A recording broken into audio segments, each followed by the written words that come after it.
Hey guys, how's it going? It's Al. DraftKings Week 1 is almost here. It is Friday, 2 days before kickoff, and I'm going to talk to you about our lineup builder show. We are going to go back and forth with my Twitch chat. Everybody who is here live watching this recording on twitch.tv/Al_smizzle, they're going to ask me questions. They're going to ask me strategy questions, lineup building questions, cash games, tournaments, philosophy, game theory, whatever it is that they want to talk about. And we're just going to go over it as long as they've got questions. I'm going to try and give you the best answers that I can. If you don't agree with them, that's just fine. Play the players that you want to play, especially here in week 1, where you can basically do whatever you want on DraftKings. So let's get to some of these questions very, very soon. But before we do, thank you to all the viewers this week. You guys have been super kind all week long. Make sure that you drop a like on the video.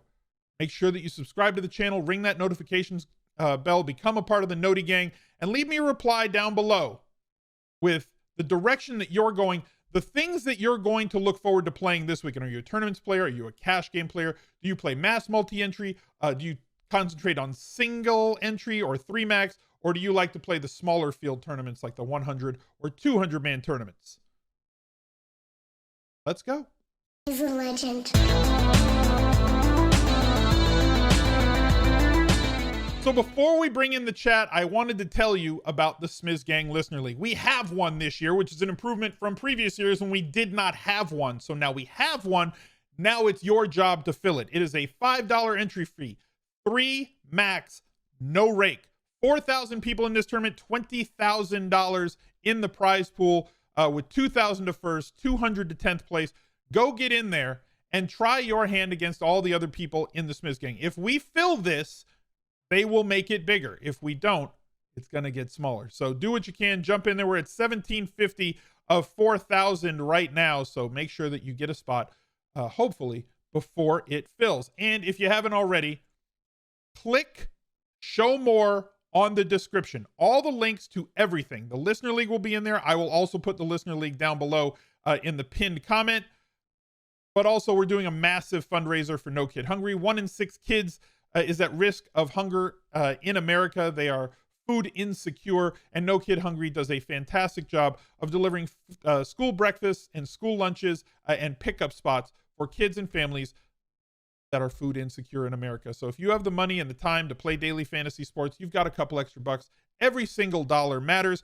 We're trying to raise $25,000 over the course of this fantasy football season by the end of the calendar year. And for every $5,000 that we raise, I will match up to $25,000, making a possible $50,000 raised for No Kid Hungry. Come be a part of something that's bigger than yourself. All right, so let's bring in the chat. First, there's a little bit of news that I got to talk about before we kind of get them going. I know I keep like pushing it off or not, but like Curtis Samuel hit the IR today, which means he's going to be out for 3 weeks. So exactly what we needed, more value on this slate. Guess what? There's another 3K wide receiver that is going to be in play on this slate. So, I mean, do with that what you will. We have the ability to basically play anybody that we want. So let's see what the chat has for me. First of all, K Sizzle asks, looks like the chalk is CMC and KAMARA. Wouldn't the best pivot be Cook and D Henry? I think all 4 of those guys are going to be played. Maybe Henry would have the lowest percentage of those 4 in tournaments, but like, people have been asking in the replies on YouTube all week because of the fact that like the first look is more of a tournament look now. I'm focusing more on tournament games. Like, what should a 50-50 look like? What should a cash game look like? Here's what they're gonna look like. KAMARA, CMC. You could probably fit Dalvin Cook in there too. Jamison Crowder was ruled out, meaning that Elijah Moore is now in play. We also have the other Moore, Rondale, that we could throw in there. We have Callaway, who presents a massive value, or if you want to play Marvin Jones. There's so many guys. Like, just pick 3 cheap wide receivers. Boom. Everybody in cash is going to play Pitts. And then probably Jalen Hurts. Look, there's a cash game lineup. You have 2,400 for a defense. It's silly, right? Cash games are just really easy to build this week because of all the value. You're going to get such a high floor of targets from those wide receivers who are being thrust into bigger roles than 3K wide receivers are usually thrust into, that's going to be where cash game lineups probably start and most of them end. Now, maybe it's going to be a 1v1 off of that or a 2v2 off of that kind of core of players. Maybe people don't go with a third expensive running. Maybe they pay down off of one of the 3 big dogs and don't try and jam them in, even though you easily can. They go with Robinson or Gibson or one of the mid-priced guys, and then they spend 3K more and get like a 6K wide receiver or somebody, or a 7K wide receiver, whatever. You know, but like cash game lineups are boring to me this week. It's going to be overlap city. Why is Winston not being talked about more with Callaway and KAMARA being so chalk? I think he's being... Quarterbacks are never must anythings, I think would be the way to describe that, right? So like quarterbacks are kind of a means to an end for me. Like quarterbacks are just a way to get differentiation in my stacks and bring back players for tournaments. For cash games, you probably want a quarterback with a running floor at this point in time because there are so many of them. So getting one of those guys who can add between 4 and 9 points per game on the ground before they even throw a pass is probably the best way to go in terms of, you know, floor. But, you know, they also give you a great chance for a massive ceiling. So they're that combination you want for cash games. Tournaments, it's like, well, look, a guy can throw for 350 and 4 touchdowns. We saw it from Tom Brady last night. And if you had Tom Brady and you double stacked him with in a regular slate, and you had double stacked that game with Antonio Brown and Gronk, or Antonio Brown and Godwin, and brought it back with one of the receivers on the Cowboys, you would have had a shot to win a GPP on a main slate. That is why that double stack with a quarterback and a bring back is the way to go in tournaments, because you only have to be right about that one thing. And it encompasses 4 roster spots. Current percentage on KAMARA seems low. Yeah, I mean, those are going to get updated. So like, no matter what site you're using, right? Like whether you're using ETR, whether you're using Fantasy Labs, whether you're using rotogrinders or RotoWire, there's links down below, again, in the description. Click show more, and you can see the links to get discounts on most, if not all of those, or Daily Roto. The percentages don't really start becoming meaningful until Friday night, Saturday afternoon, Sunday morning. So like preliminary numbers aren't really something you should put too much stock into. And I don't think that you should put too much stock into the ending numbers either. When it comes to those numbers, I'm thinking more about the ballpark, right? If you tell me somebody's going to be 5%, does it really matter if they're 6.5 or 3.5? No, the ballpark is all that matters there. Well, this site said that he was going to be 14%, and that site said he was going to be 11%, and he was really 13.6. So the other site, whatever, it's the same ballpark. Chubb is a good way to get different. Chubb is definitely a way to get different. I don't know if he's a good way to get different, but he is definitely a way to get different. The easiest way to get different on this slate, if you're trying to build a contrarian lineup, and this will come through your stacking, right? This is, you know, you're going to have 2 pass catchers from one team and a bring back player on the other. You want to know how to get different on the main slate this week? If you're building maybe a smaller field tournament lineup, don't play anybody 4,100 and down. You want to get contrarian? Play all 4,200 and up wide receivers. You know, fill in this range.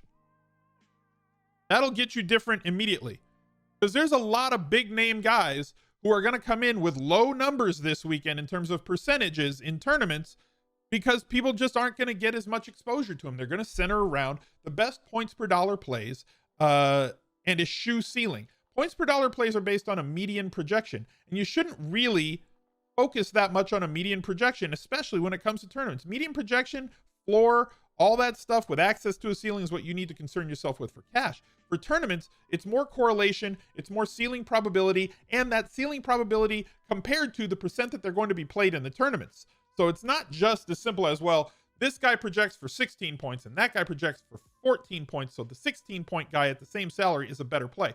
Yeah, but do they have the same ceiling? And is the 16-point guy going to be 30% and the 14-point guy going to be 10%?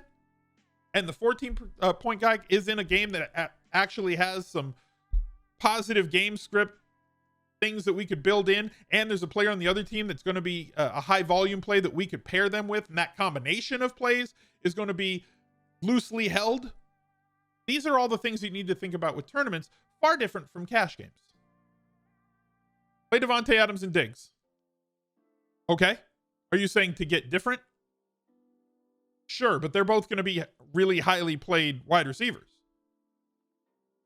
Those are guys that are not going to have a low number. Davante Adams, Tyreek Hill, Calvin Ridley, Diggs are not going to have a low number. They just won't. Like, and by low number, I don't think any of them are going to be sub 15. So you're not going to get much leverage on the field by playing any of those guys.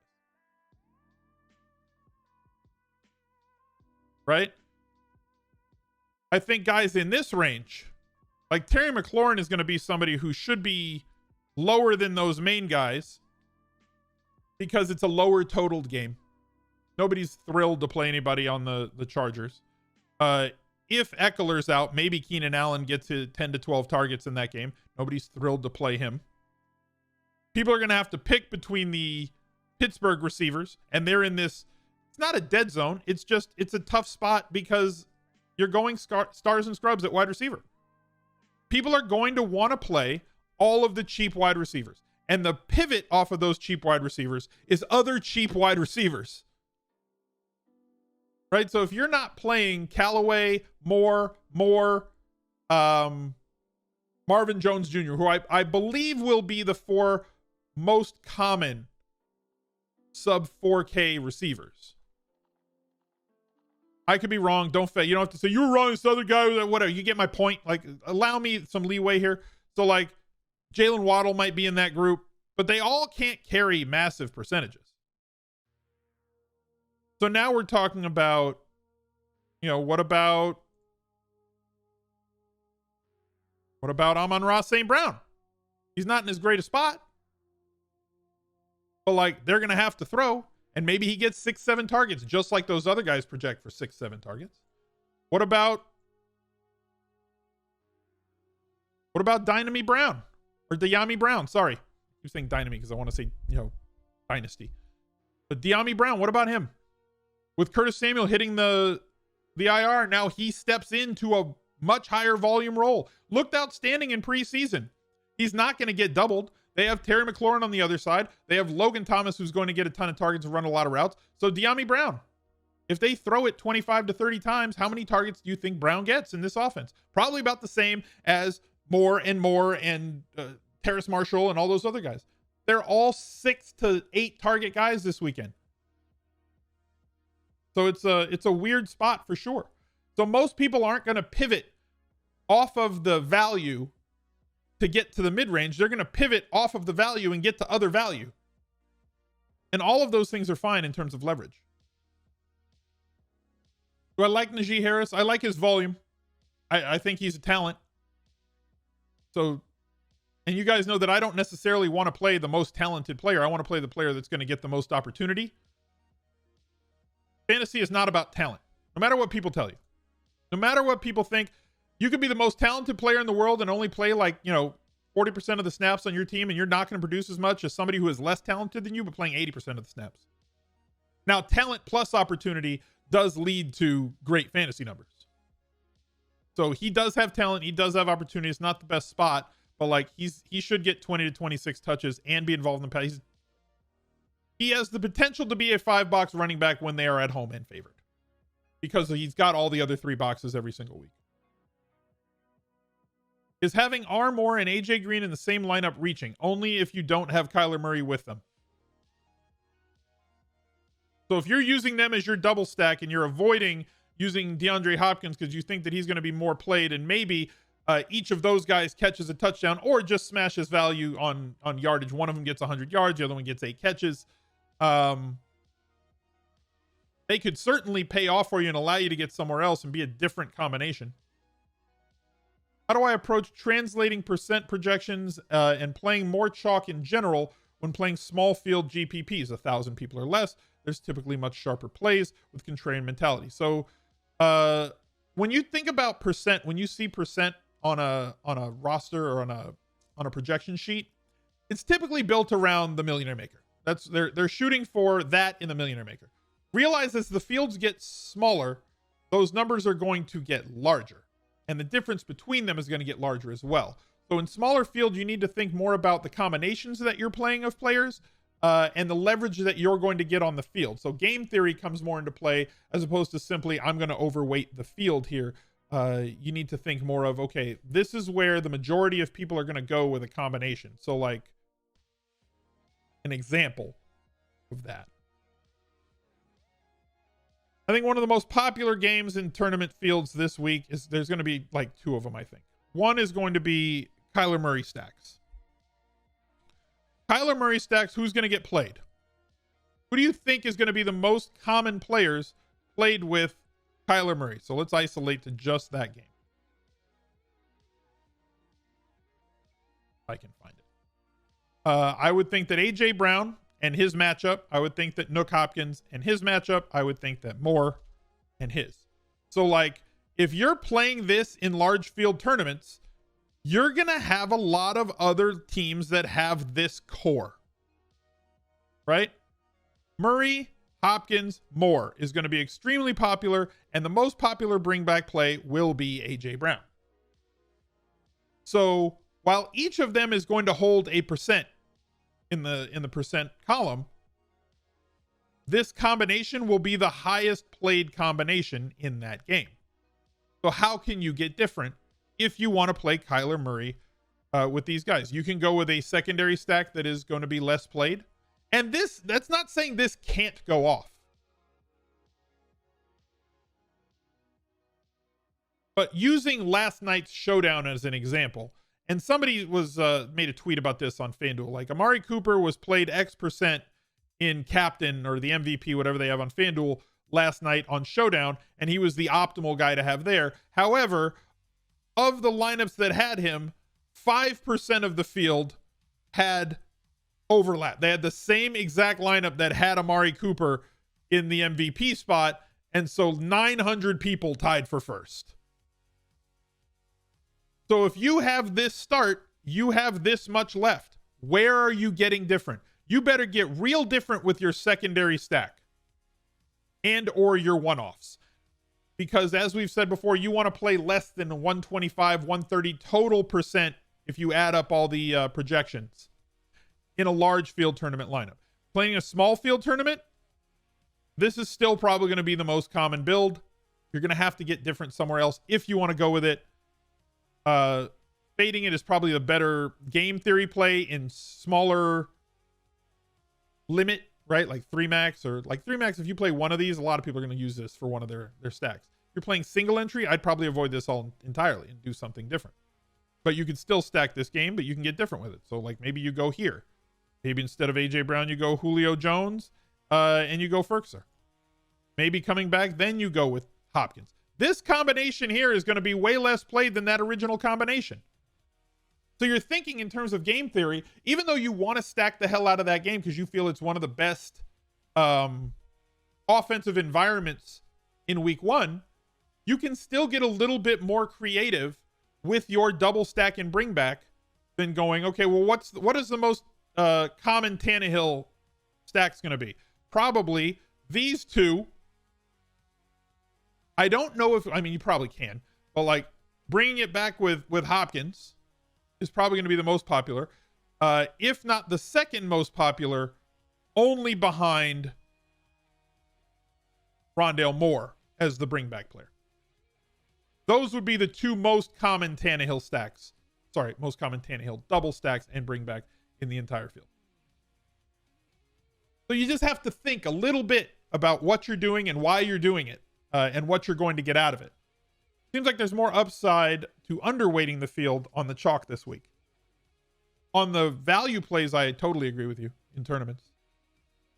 Because there's so many of them. Like if you're telling me that 2 of the value wide receivers are going to be 20 to 30, and then 3 others are going to be between 7 and 17, I'm going to play the other ones.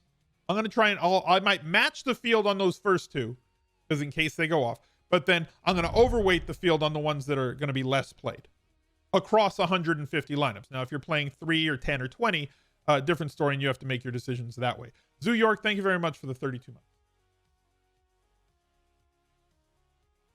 Would I ever play a quarterback like Mac Jones in 100 lineups?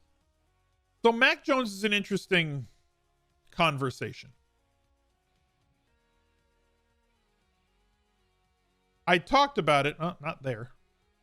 Didn't talk about it there. Talked about it here. In my Best Buys column. Right here. Look, that's me.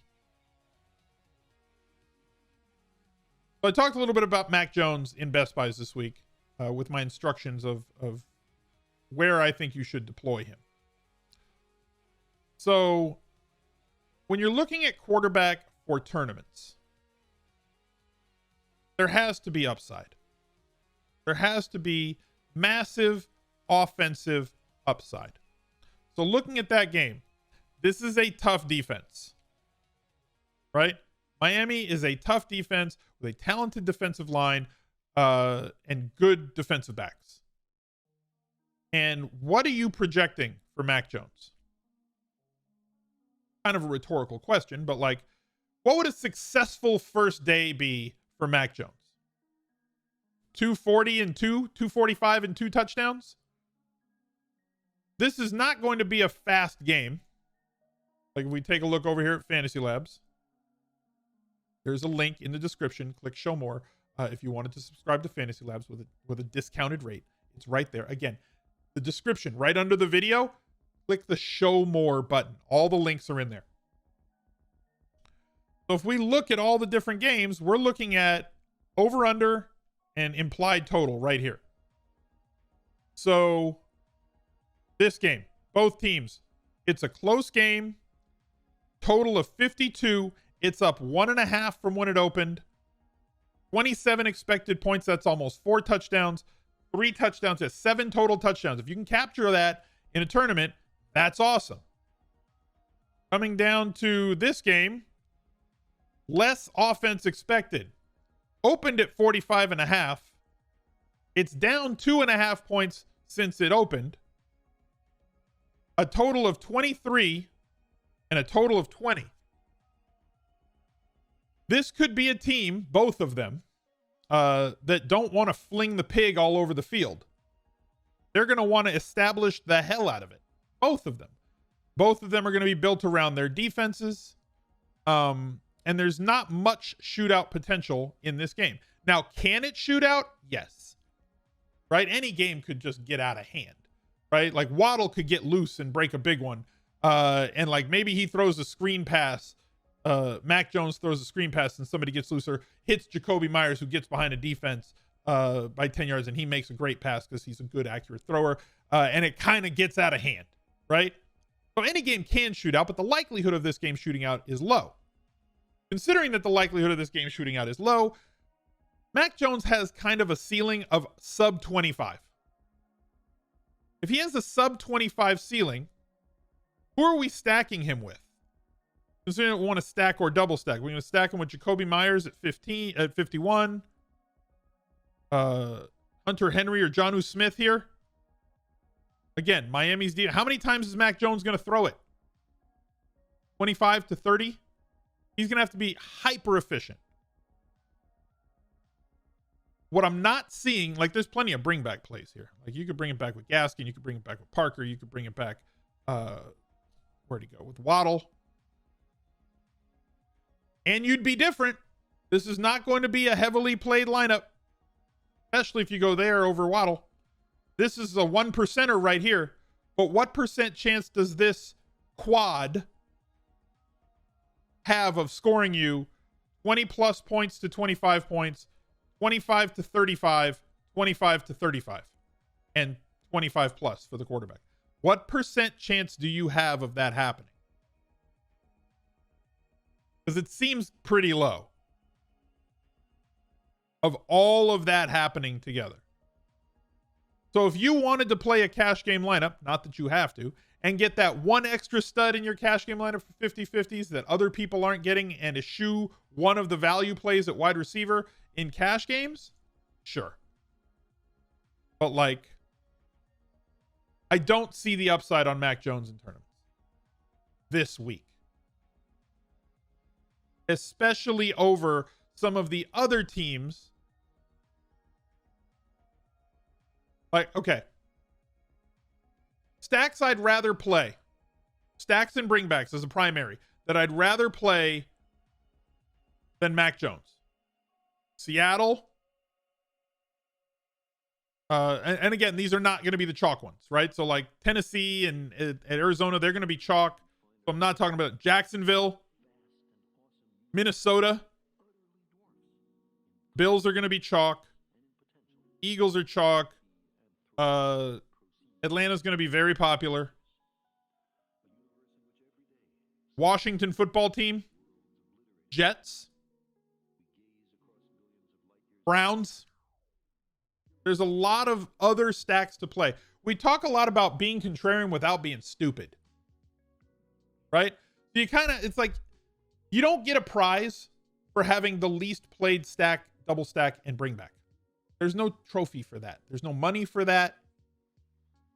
You got to hit. So I'm going to play the lower played, lesser played combinations in my primary stack and bring back.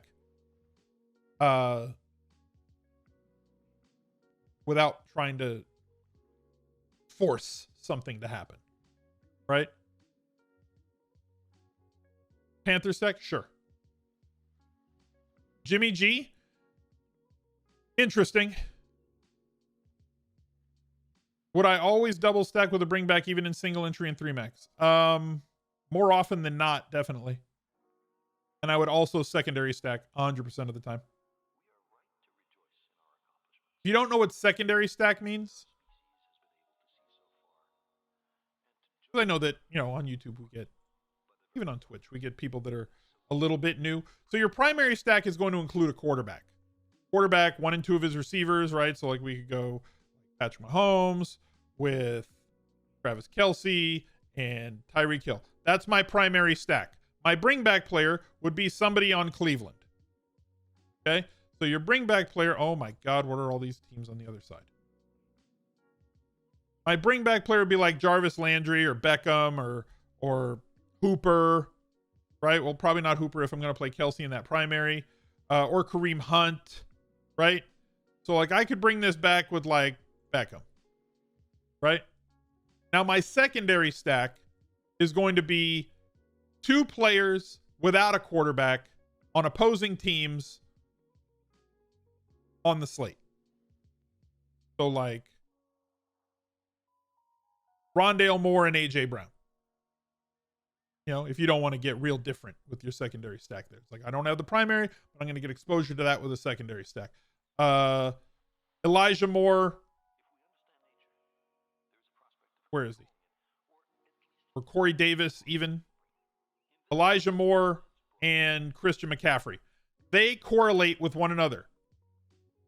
Right? If the Panthers are winning and Christian McCaffrey's having a big day, Elijah Moore, in the absence of Jamison Crowder, is going to get a lot more playing time and be viable. If you wanted to avoid him, you go with Corey Davis in that spot, who should lead that team in targets, right? Don't have enough money to do that, but you get my point.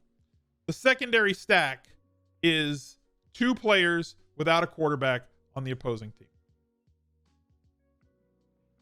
Understand that Marshall had a good camp. He's also has a good matchup, but are we anticipating him being anything more than the 4th option in Carolina this week?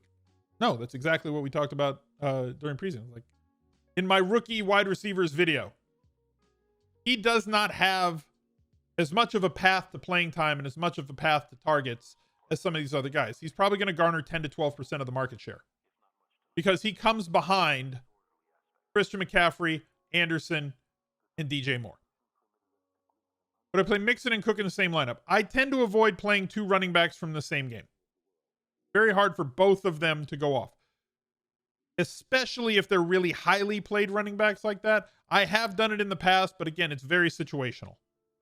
I try to avoid it. Most times I will make a rule that does not allow it with a built-in special exception if I see something in a game where like they're just too cheap or something like that. Would it make sense to use Dalvin as the bring back for a Bengal stack? Yes. You can use a running back as a bring back play. So I think Pittman and Judy are cash worthy. No. I think cash lineups build themselves.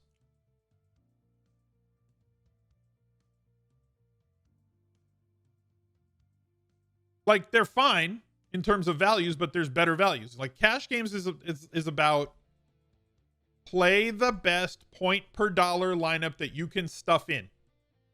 The highest floor plus ceiling combination that you can get for the least amount of salary at every position, which means you're going to play at least 2, probably 3 sub 4K wide receivers and pay up at running back. Like, cash lineups are stupid easy this week. But like, if you want to do something different, go ahead. I'm just telling you what I think. Like, I think that's where the most players are going to be. Like, there's no, you don't try to be different in cash. Well, if everybody does this in cash, I'm going to do this different thing. The reason everybody's doing that in cash is because it's the right way. What was the line? What was it? Road trip? Like, I don't know, man. This doesn't really seem like like this is there's not a lot of people on here. You sure it's a shortcut? Well, if everybody was on it, it would just be called the way. Team jam them in? Yeah. Team jam in with CMC and KAMARA, and you could fit Dalvin Cook too if you want. You don't have to.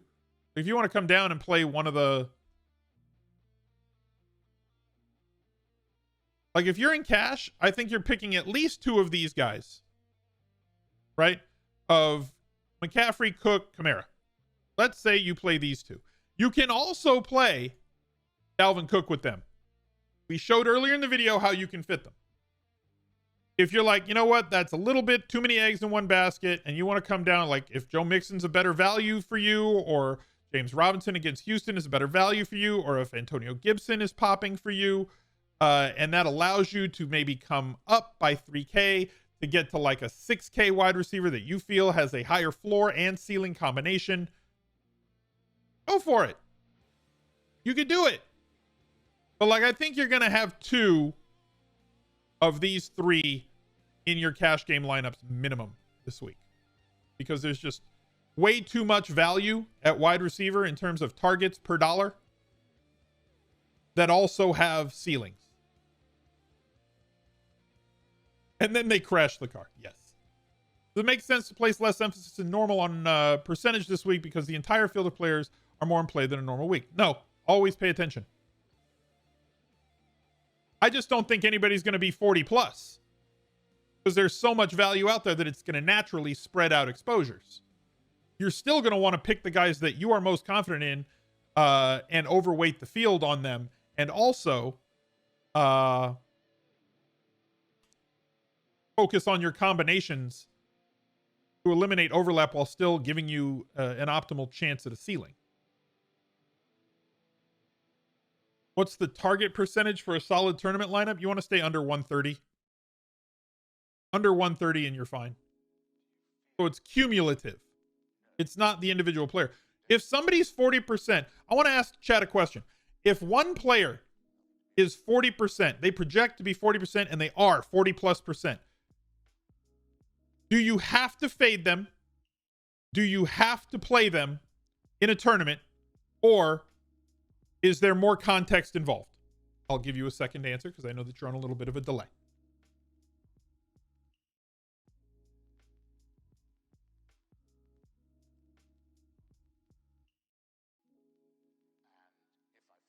From the first few answers, you guys are on my page. You always need more context. And that's why I made the point earlier in this video to say, look, here's where most people are going to be on this particular game stack. You need to think about the stack you're playing and why. Because, yeah, you can have that. A double stack with a bring back and a single secondary stack allows you the possibility for 2 other one-off plays if you choose. You could go with 2 other correlated plays if you want and have a third correlation in that lineup. That's fine. Or you could just say, look, these are the best points per dollar guys, and I'm going to stuff them in there because it makes my lineup work. That's also fine. But because somebody's going to be 35 or 40% in the tournament, I don't need to avoid that player. I just have to get different somewhere else in that lineup.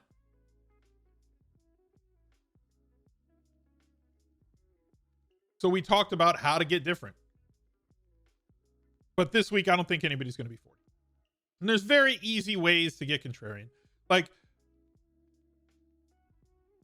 with the amount of people that are out there, amount of people doing content, and the amount of people who watch the content who use the projection sets, and a lot of the projection sets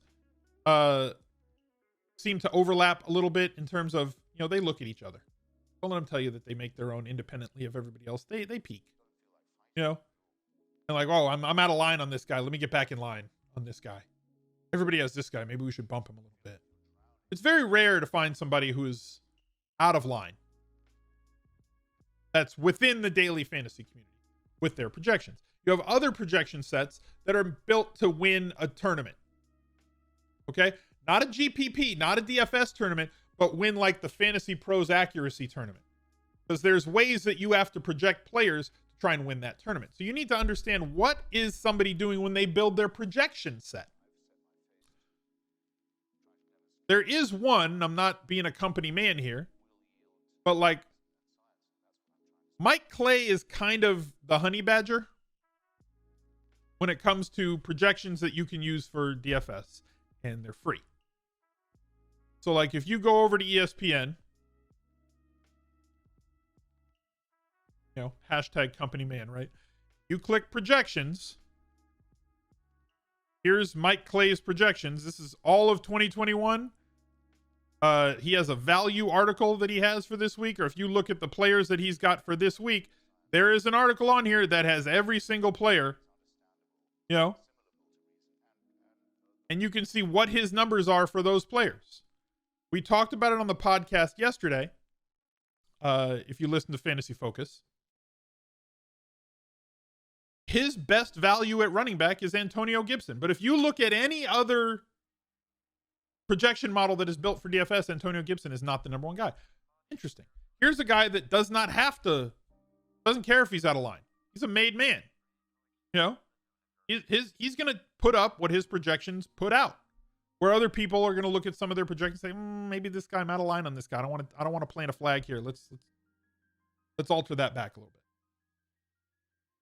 What do I think about having CEH in a Mahomes stack? I'm very particular about the running backs that I'm going to include in a stack, and they aren't going to be a lot of them. They have to be a running back that projects to get over 20% of the market share of targets. So like somebody like Christian McCaffrey, somebody who would be getting like wide receiver 2 or wide receiver 1. You know, sort of usage in the passing game. Like, I'm not going to include Dalvin Cook in a stack with Kirk Cousins. I'm definitely not going to include Derrick Henry in a stack with Tannehill, even though they have both had games where they have gone off, right? Like we've seen Tannehill have 25+ point game, while Derrick Henry had a 25+ point game, and AJ Brown also had a 25+ point game. And maybe they're just an anomaly, right? Alvin Kamara, don't mind using him in a stack with the quarterback because he projects to get 8+ targets. Jonathan Taylor, no. Saquon Barkley, not totally healthy. Nick Chubb, never. Austin Eckler, maybe, but not this week. So like guys that you might project to get that sort of usage in a passing game, sure, you can exclude them. It's like I typically make a rule that says do not use a running back in a lineup with that quarterback from the same team. And then I say excluding Carolina, New Orleans. And if there are others that week, then I'll include them as well. But typically I make a rule that disallows. Tannehill, Henry, Brown stacks are optimal, but only after week 12 if we look back at history. Yes. December being what it has been. Time for celebration and festivities. So I don't mind 2 one-offs in a lineup. No. If that's what you have to do to make it work, fine. Cassavetes 14, thank you for the tier 1. You're not Nick, are you? You have to tell me if you're Nick. Because Nick and I used to play poker together. But it's been 15 years. James Robinson, question mark. Like Anchorman at this point. James Robinson?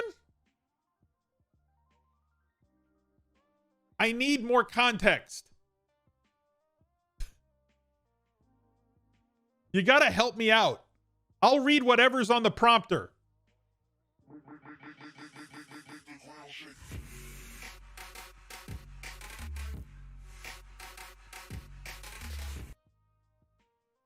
Link Theory, thank you very much for the $250 freaking dollars to No Kid Hungry.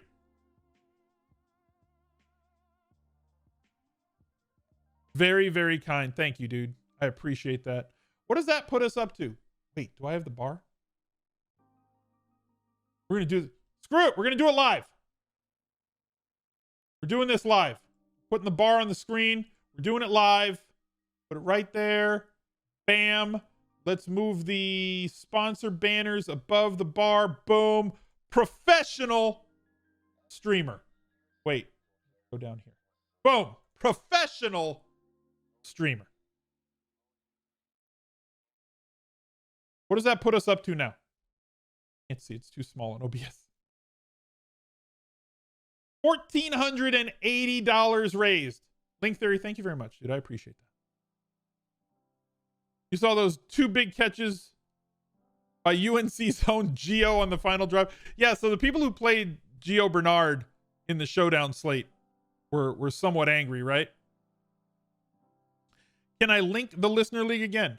The Listener League. If you are on Twitch, you can type !league right there in the chat, and the Listener League will pop up for you. If you're watching on YouTube, the description, which is like right down there, it's got words and stuff. If you click show more, it'll have a link for the Listener League. It'll have a link for all my socials. It'll have links for the Tiltify link for the donation to No Kid Hungry. It'll have all that stuff. So if whether you're watching on YouTube or on Twitch, you have access to the Listener League anytime you want. Down where? Down there.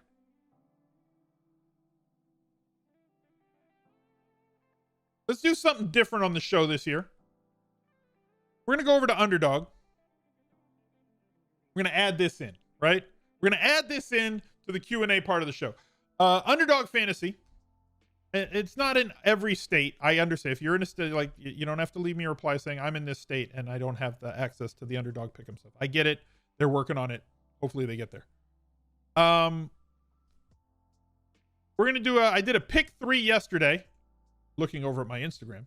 If you want to go follow me on Instagram, I would greatly appreciate it. Where is it? Oh no. Boom. Fresh. Here was my pick'em card from yesterday. I played a pick 3. I played for $50. Paid off 6-1 if I got all 3. CeeDee Lamb over 69.5 receiving yards. Tom Brady over 23.95 fantasy points. Bink. And Antonio Brown over 61.5 yards. Almost did it on one play. Bink, bink, bink. Ship the Sherbert to Herbert. I'm 1-0 on the season. Don't worry. I'm going to lose the rest of them. So feel free to fade any one of the picks that I'm going to have here. It looks like these are very friendly this week. Smashed all 3. No sweat. I'm going to lose. I'm going to lose the next 20 that I do. There's no way. Where do you find the pick'em site? Underdogfantasy.com. Look for the big dog. Where we've been doing the best ball drafts all season. They have this for all different sports. If you wanted to play soccer, they have soccer ones. If you want to play MLB, they have MLB ones. They have golf now, but obviously golf is teed off, so they don't have that. When MLB ends and NBA and NHL get here, they will have those. We're going to focus on NFL because this is an NFL show. So I like to correlate these, kind of like we talk about doing with our tournament lineups. Very similar. As you saw, there's only one game. You have to pick players from 2 different teams. So Jalen Hurts over 283.5 total yards. You can click Kyle Pitts over 47. That seems extremely friendly. If you go down their entire menu, there's a lot of things for week 1 that seem very friendly. Go punish them for having way too friendly over-unders here. Some of these are like exceptionally low. in my opinion. Matt Ryan over 19 fantasy points seems extremely fair. Devonta Smith over 4 receptions. So let's see. Have I already? Can I go to live and show these? Pick them. There. So I got that one in. Here's my pick 'em. There it is. It's in. 4 picks. It's $50, right? $50 entry. Don't get it twisted. I didn't play these for 500. I'm not a psycho. If it hits, I win 500 bucks. If it misses, I don't. I prefer to play these with the 3 picks because the payout is better if you get the 6-1 for 3 as opposed to increasing your chances to miss at 10. But go for it. If you're a big time, you like the sweat and you want to play a 5 pick and go for, you know, the 20x. If you want to play a 4 pick for the 10x, go for it. 6x 3 pick or pick 3 is the best one on the board. Just my opinion. If you don't like my picks, play the opposite. It's fine. Go ahead. I'm probably going to lose that 50 burger. Apparently Wentz is starting. Yes, as expected. LT3 45.5 yards. Smiz smash. Agree. DJ Moore over. See, the chat's going through the list now and they like all the different things. Are you late? Murray to the Ravens. I mean, we kind of knew that last night. Any interest in using Houston players in my lineups? Ew, no. Maybe Cooks in a secondary stack. Like if I'm using Robinson, I might bring it back with Cooks. Mike David, I don't know. I don't want to turn this into like just a, you know, over under fantasy yards thing. Look, whatever site you're using, okay? Whatever site you're using probably has projections on yards and stuff. Whether or not you're using Establish the Run and using promo code SMIZLIFE at checkout, whether you're using Fantasy Labs, using smizzle.tv/uppercase labs. Links down below in the description. Whether you're using rotogrinders.com, smizzle.tv/rotogrinders. All these links are down below. Go check out their projections and see how their projections look. Or if you wanted to hammer that 10-day free trial that we still have for RotoWire, rotowire.com/smizzle. And look at their projections for week 1 and see, is there one where there's like, look, the over-under for this guy is like 40 yards receiving, but they project him for 70. All right, well, hammer the over.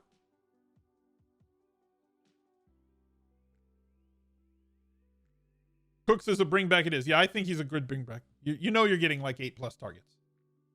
He sneaks himself into the painted area. You get a lot of points. And he's not going to be heavily played. Not a highly trafficked player. So you're getting a lot of good stuff. The new Stardom Situm segment, I like it. It's a fun way to add a different wrinkle. What do I think of Rodgers this week? I think he's great. Very easy to stack too with Devontae Adams. Then pick a second guy. Is Kelsey or Pitts the only viable options at tight end? No. I would say no, but we can look at it. So Kelsey's awesome, right? We know he's great. Kittle's fine. Really squishy matchup against Detroit. Don't know how many times they're going to throw the ball.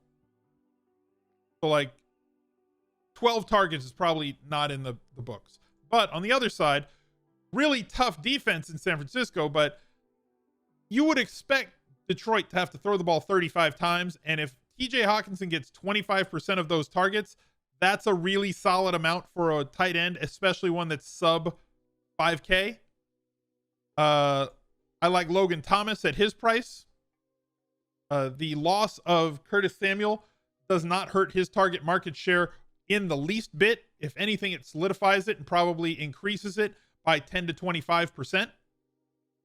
Meaning that if you thought he was going to have like a 17% target share, he's probably going to have an 18.5 to 22% market share now.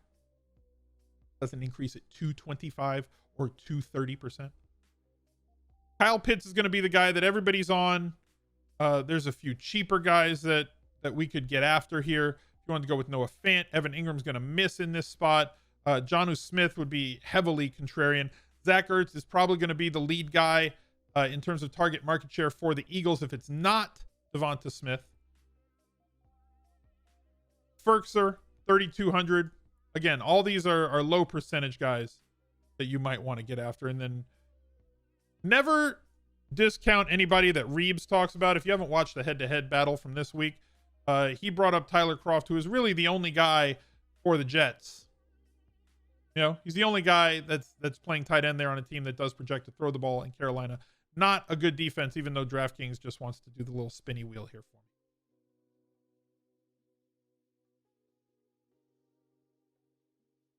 Burks are an option at tight end. Yes, he is an option at tight end.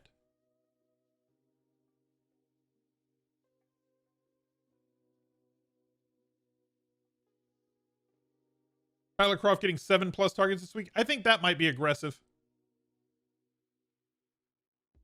And if he gets 7, then we better have 80% of him. If he's 2,500 getting that many targets, I don't project him for that many.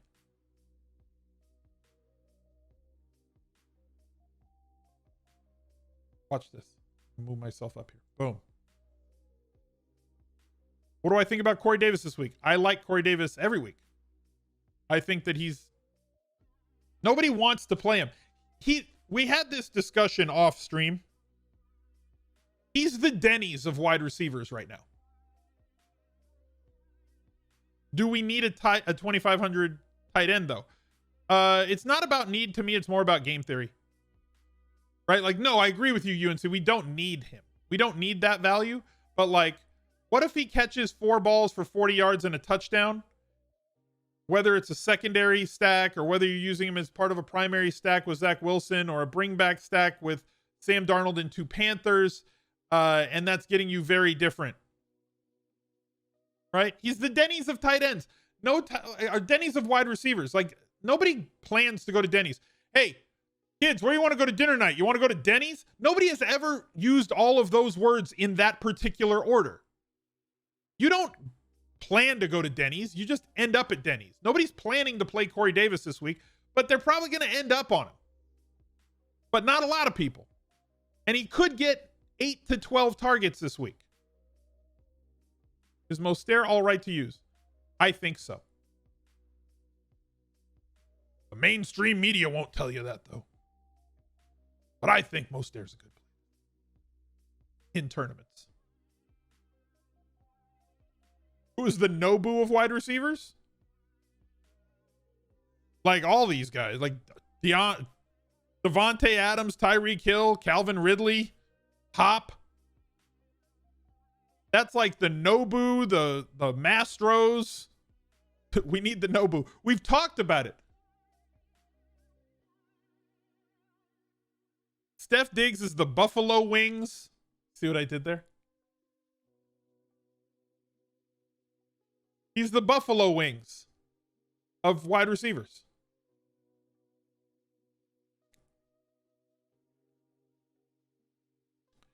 Anyway, guys, I think that's going to do it for our show today. Thank you for listening, and thank you for putting up with all of my silliness. Drop a like, leave a comment, subscribe, ring the bell. If you got a couple extra bucks, every dollar helps. Donate a little bit of something to the kids using that link down below. Click show more in the description. I'll catch up to you guys later. Look out for another video tomorrow on Saturday. 7 days a week, baby. He's a legend.